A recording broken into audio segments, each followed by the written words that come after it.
গেল ৩০ জুলাই বাবাকে হারিয়েছেন আলোচিত নায়িকা মিষ্টি জান্নাত। মৃত্যুর ৩ দিন পর বাবাকে নিয়ে আবেগঘন এক ফেসবুক পোস্ট দিয়েছেন নায়িকা। সেখানে লিখেছেন, তার সব শক্তি শেষ হয়ে গেছে। শনিবার ২ আগস্ট লেখা এই পোস্টে মিষ্টি বলেন, আজ এতিম আমি, কেউ আর আমাকে আব্বু বলে ডাকবে না, কেউ বলবে না যে বাবু তুমি কই, আমার সব শক্তি শেষ হয়ে গেছে। বাবাকে দিনরাত দেখার ব্যস্ততা নেই, নিঃশ্বাস বন্ধ হয়ে যায় আমার আর কেউ থাকলো না। নায়িকা আরও লিখেছেন, আব্বু আর আম্মুকে নিয়ে আমার পৃথিবী ছিল, আর এই দিনে যারা যারা পাশে ছিলেন সবার কথা স্মরণ থাকবে। সব কিছুর বিনিময়ে বাবাকে যদি ফিরে পেতাম।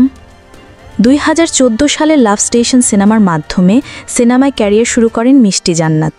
যদিও সাম্প্রতিক সময়ে সিনেমার কোনো খবরে না থাকলেও নানান বিষয়ে তিনি খবরের শিরোনাম হচ্ছেন নিয়মিত।